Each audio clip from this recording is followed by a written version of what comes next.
Armstrong swinging in, and it is a fair ball, and Wayzata wins it. Champlin Park back to state for the third straight year.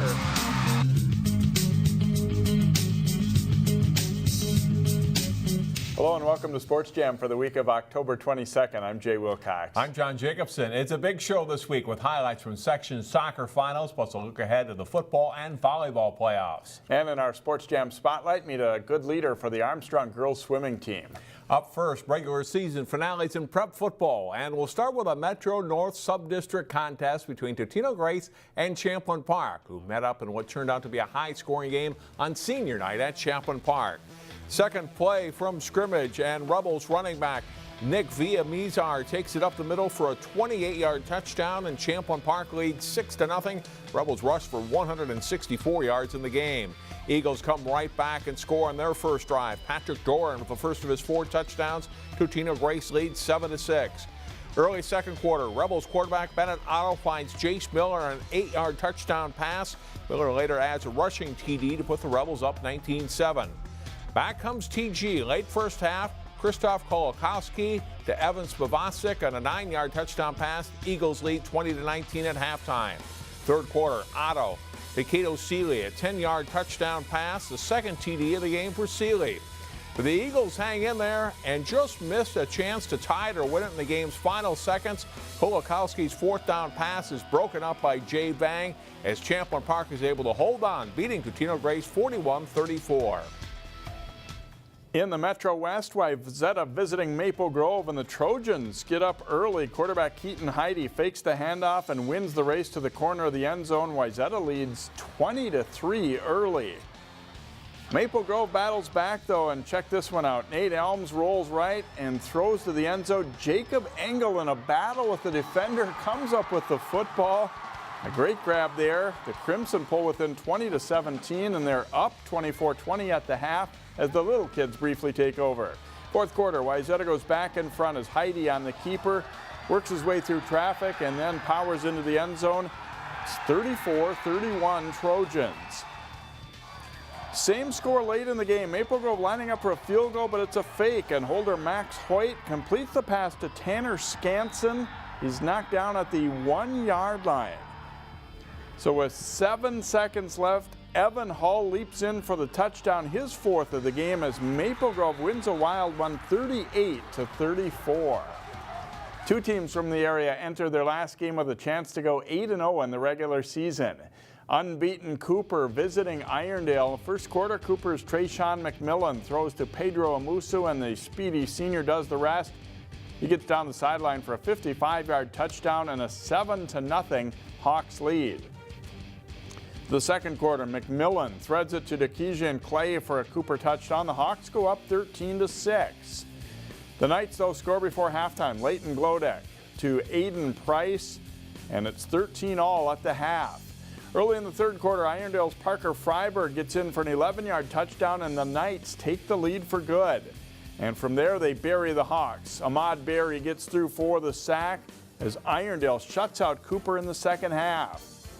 Glodek runs the play action and connects with Price for a 24-yard score and a 27-13 lead. Cooper falls for the first time. 41-13 is the final. Also unbeaten Providence at Fridley. The Tigers get on the board after recovering a fumble on the opening kickoff as Caleb Blaha hits Casey Fisher for the TD. It's the first time Providence has trailed all season. Second quarter, Max Anderson throws to Julian Caven, who makes a nice catch and breaks a tackle and stiff arms another defender and pulls away for a 71-yard touchdown. 21-14 Lions at the half. Fridley pulls within 28-21, and they have the momentum until linebacker Jaden Morton intercepts Blaha's pass, and he takes it back 62 yards on the touchdown return as Providence wins 42-21 to finish the regular season 8-0. The football playoffs get started Tuesday for some local teams, while schools in the largest class don't kick off until Friday. In Class 6A, Wayzata, the number 4 seed from Section 6, hosts Centennial. Maple Grove is the 4th seed in Section 5. They get a home game against White Bear Lake. Champlin Park is the 2 seed in Section 5. The Rebels host Shakopee in the first round. Armstrong is the 6th seed in Section 6. They'll be on the road to face Eastview. Hopkins travels to Lakeville to meet top-ranked Lakeville North. Totino Grace faces unbeaten Blaine. In Class 5A, Cooper is the top seed in Section 5. The Hawks are followed by Spring Lake Park and Irondale. Park Center is seeded 6th. The Pirates are at Irondale in the quarterfinals Tuesday. Cooper has a bye into Saturday's semifinals. In Section 6-5A, winless Osseo is the number 6 seed and faces St. Cloud Tech in the quarterfinals Tuesday at St. Cloud State. In Section 5-4A, Providence Academy is the number 2 seed behind the SMB Co-op. Benilde is 6th. Providence opens the playoffs at home against Richfield Tuesday, while Benilde is at Holy Angels. Brooklyn Center is seeded 5th in Section 5-3A. They'll face Malacca Tuesday. Breck is the top seed in Section 4-3A. The Mustangs have a bye into Saturday's semifinals. In girls swimming, the Northwest Suburban wraps up the conference dual meet season with crossover matchups between the corresponding teams in the standings of the 2 divisions of the conference. So Armstrong hosting Maple Grove for the conference title. In the 200 medley relay, Madeline Carlson anchors Armstrong to the win to start the night. Their winning time 1:52.59. In the 200 freestyle, Zoe Bresnahat of Armstrong cruises to the win in a time of 1:56.22, 6 seconds ahead of the runner-up. She also wins the 500 free. Perhaps Armstrong's top swimmer is Sierra Smith. She races to the win in the 50 freestyle here and also wins the 100 free. Grace Wollschlager adds another win for Armstrong as she cruises in the 100 butterfly with teammate Samantha Sherbet finishing 2nd. Wollschlager also wins the 200 IM. The 200 free relay goes Armstrong's way in a close race as anchor Smith beats Madeline Bast to the wall for the victory for the Falcons. Maple Grove does get one win in the swimming events as Lily Chabika wins the close battle in the 100 breaststroke, but it's Armstrong winning the conference title 100-86. We'll meet the Falcons' Grace Wollschlager later in our Sports Jam Spotlight. And that was quite a meet, John. An exciting time to wrap up the regular season that way. Right. Now time for tapering until section meets come up in November. Stay with us. Straight ahead, the section final highlights in soccer, plus Lake Conference cross country. We'll be right back. Welcome back to Sports Jam. Time to talk cross country. Section meets are this week, and runners competed for conference titles in a couple of local leagues last week. That included the Lake Conference meet. Wayzata junior Emma Atkinson continues her great season. She wins the girls' race in a time of 17:58.8. Wayzata 8th grader Abby Nakanicki gives it all at the end as she takes 3rd place. Ren Paulson comes in 6th for the Trojans, and they take the girls' team title. In the boys' race, Edina features a strong team. The Hornets' Max Manley wins the race with Wayzata's Andrew Brandt close behind for 2nd. Manley's time is 15:26.4. Hopkins senior Eli Haft runs well, and he takes 3rd place for the Royals. Cam Arkestein and Luke Malley finish 8 and 9 for Wayzata. The Trojan boys also are team champs. Now to soccer. The Maple Grove girls have faced Centennial in the past 4 Section 5AA finals, winning last season for the first time. 2 rivals met again for the section title at Maple Grove. Late first half, the corner kick by the Cougars headed in by Kaya Harper. She scores her 22nd goal of the year, and it's 1-0 at halftime. Early second half, LJ Kolodge plays the ball between 2 defenders. Brenna Saladin sneaks in and scores, and that ties the match at 1. Harper put the Cougars back in front, but late in the second half, Amanda McMahon to Saladin, who scores, tying the game at 2. And this match heads to overtime. In OT, Kolodge takes a pass from Mia Omar and fires a shot off the crossbar. Comes right to Saladin, who puts it away for her 3rd goal of the night. Maple Grove wins the section final 3-2 in overtime to advance to state for the 2nd year in a row. Maple Grove is the 4th seed for the state tournament. They'll face Minnetonka in the quarterfinals. That's Tuesday at 7:30 at Prior Lake High School. The Maple Grove boys are in Section 8AA, and they look to return to state. They face top seed St. Cloud Tech in the final, scoreless through regulation. In the second OT, Mujahideen Farah makes a move around the defender and lofts a high shot, but Matthew Hennessy a great stop. So we go to a shootout, and Tech with 2 chances to clinch it, but Hennessy stops 2 shooters in a row, giving Maple Grove a chance. But Thomas Bailey's shot is stopped by Tech goalie Christian Engel. That wins it for the Tigers as they go to state, winning the shootout 3-2. The Wayzata boys knocked off top seed Washburn in the Section 6AA semifinals in overtime. So they face St. Louis Park for the section title at Park. It's scoreless into OT. Wayzata's Johnny Garcia steals the pass, and he sends it ahead to Jake Ogle. And his pass deflects off 2 different Park defenders and in for the winning goal. The Trojans get set for a 3rd straight trip to state with a 1-0 win. Wayzata is the 5th seed for the state tournament, and they get familiar rival Minnetonka in the quarterfinals. The Trojans beat the Skippers twice this season. Trojans girls team was aiming to get back to a familiar spot, the state tournament. The Trojans at Creighton-Durham Hall scoreless at half in the 6AA final. Maddie Drasher sets up Emily Dillon, but her shot goes just wide on a near miss for Wayzata. But Dillon gets another try. Maya Turner chases the loose ball down toward the corner and gets the nice crossing pass away to Dillon for the goal in front. The Trojans are on the board to break the deadlock. They get a few more good chances, but Raiders goalkeeper Olivia Kalla comes up with a couple of huge saves to keep her team close. That Dillon goal stands up, and the Trojans win the section final 1-0. Wayzata is the final. Wayzata is the number 2 seed for the Class AA state tournament. The Trojans will take on Blaine in the quarterfinals Tuesday at 5:30 p.m. at Farmington High School. The Champlin Park boys played their way into the Section 5 AA title game. Centennial visiting the Rebels for this one. Midway through the first half, Centennial's Demetrius Bernardi Nelson drills the shot under the crossbar on a free kick. The Cougars take a 1-0 lead into halftime. And the Rebels aren't able to get anything on the board all night. They generate a little bit of offense here, but goalkeeper Richard Hemrick scoops it up as Champlin Park falls 1-0, so Centennial is headed to state. Section 5A boys tournament included some great teams, including defending state champion Totino Grace.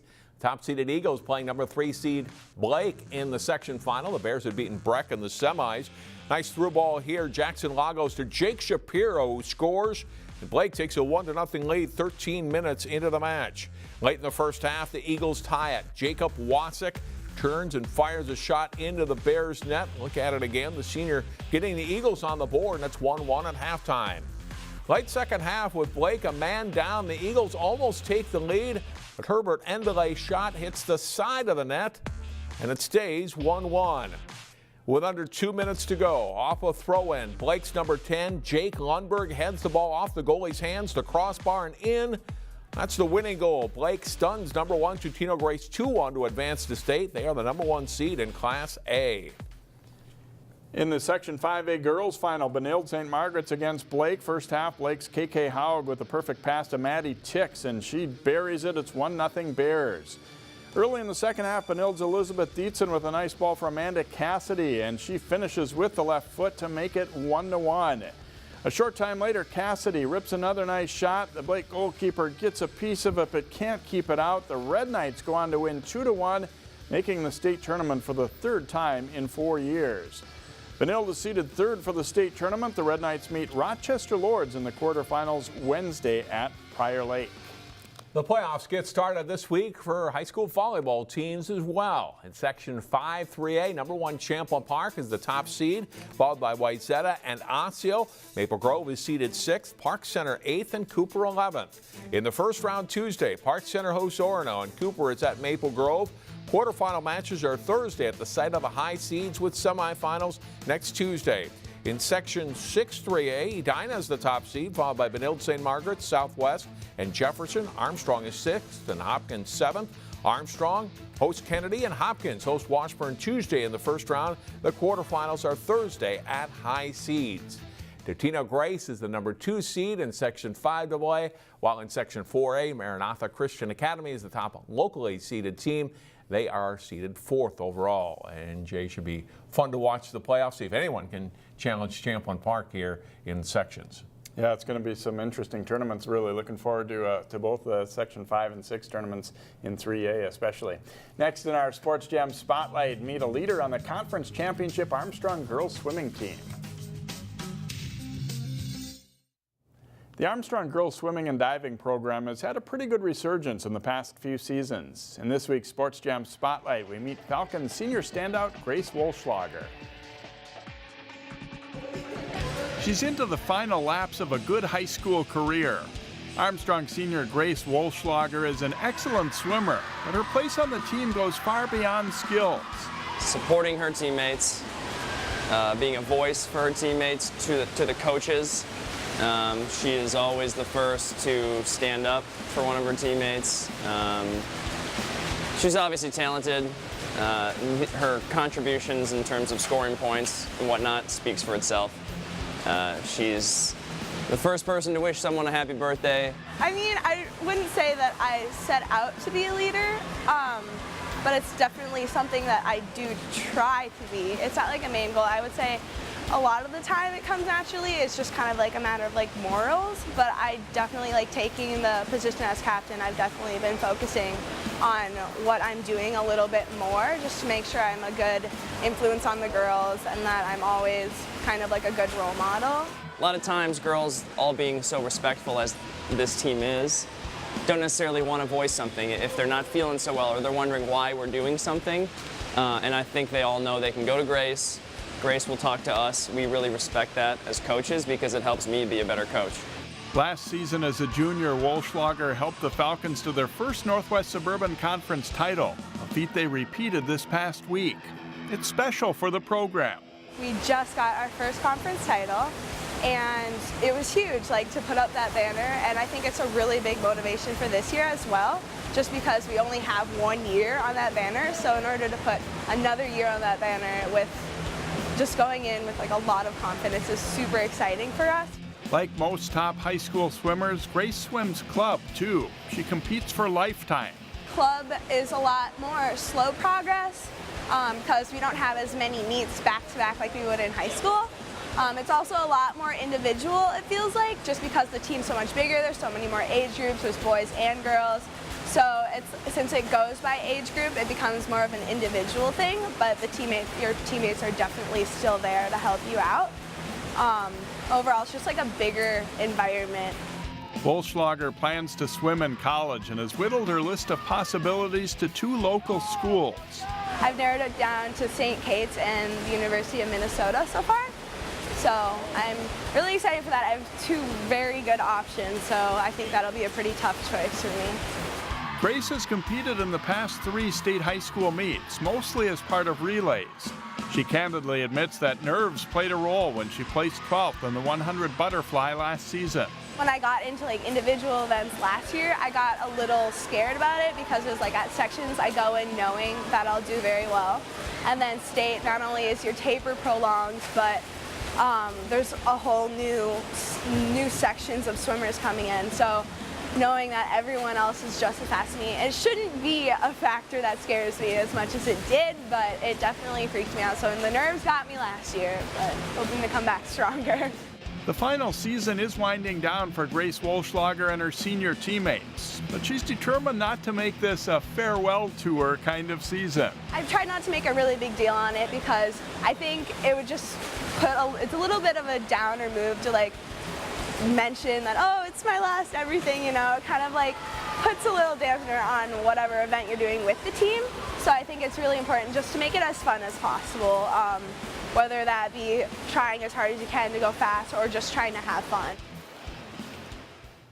Grace and the Falcons compete at the Section 5 AA meet November 8th and 10th at Minnetonka Aquatic Center. John chats with the Wayzata boys soccer team when Sports Jam returns.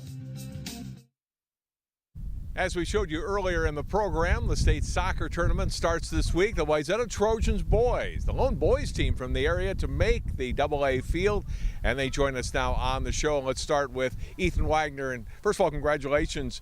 3 road wins in the section tournament to get to this point. What was that like, the journey to get past Armstrong and Washburn and Park to get to state? Yeah, well, we were really excited with it all. We really started to pull together as a team, and I think we saw the wins coming together.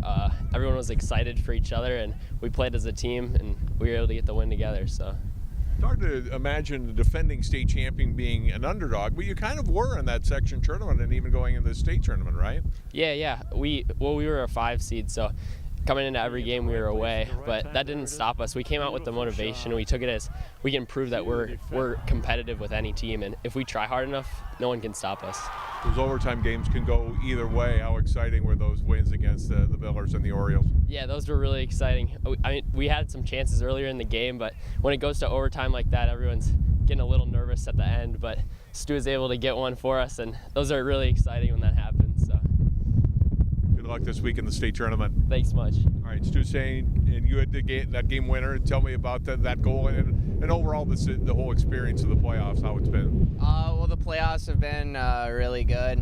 In the Washburn game, they're a really good side, but at the end of the day, we just pulled through. Edub had a good fight with the defender. Jake flicked it onto me and just put it in.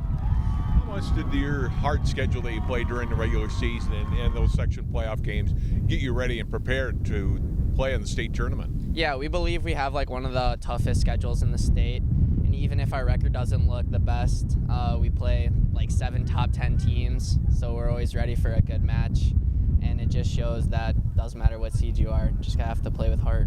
What did you do overall well as a team in those 3 section games that has you confident heading into state now? We just came out with a lot of fire.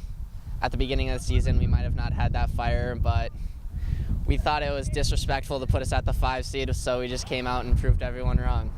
The experience that you guys gained, those of you who were on varsity last year, helped going into this year's state tournament? Yeah, we have a lot of experience, and Coach knows what he's doing in tough situations, and we just pulled through. Congratulations. Good luck at state. Thank you. All right, Coach Duenas, tell me about this group of kids and how they pulled together and did what they did this last week in winning in the section. Extremely proud of them. We had a game plan for each game, and they followed it to perfection, executed really well, finished our chances, and we advanced, and we keep playing. 2 overtime games. What's that like for you as a coach? Very stressful, but have faith in our players. They're going to come through and get a goal for us, and they have both times. What have you seen from these boys that has you excited for the state tournament and what they've been able to do late in the season? I think our defending has improved quite a bit. We've played some really good teams with some great attacking players. St. Louis Park and Washburn were 2 fantastic teams, but I thought we did a really good job of shutting them down and not giving them opportunities to score. So I'm really pleased with how we're defending right now, and if we can carry that into the state tournament, I like our chances. Finally, you've been through this just last year. What does it take to win 3 more times? We're just worried about 1. Right now, we've got to take care of 1 game next week, and then we'll deal with the other ones. Good luck in the state tournament. Thank you very much. Wayzata boys soccer team again will advance on to the state tournament starting this week. The quarterfinals, neutral sites, and then the state tournament continues inside in Minneapolis next week. We'll take a break and wrap up the show in a moment. First, here's a look at our plays of the week.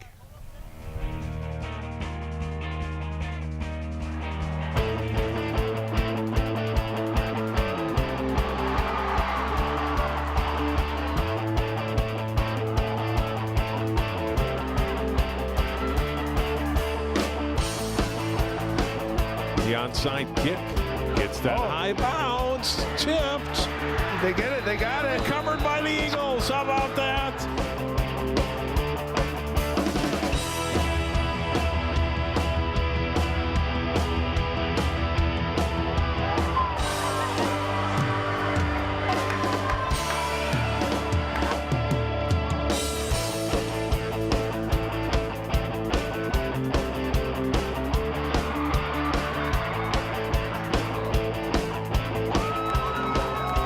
Onto the foot of Cole. Arms drives a shot to the net off the post. The ball is free to Sain, and she puts it in. And Maple Grove wins. 3-2 in overtime. Don't miss Halloween at the Creek on Friday, October 26th at the Plymouth Creek Center. Find out more at ccxmedia.org under Cities and in the Community. And that will do it for this week's Sports Jam. Thanks so much for watching. It's a busy week of playoff competition ahead, and we'll have it all for you next Monday here on Sports Jam.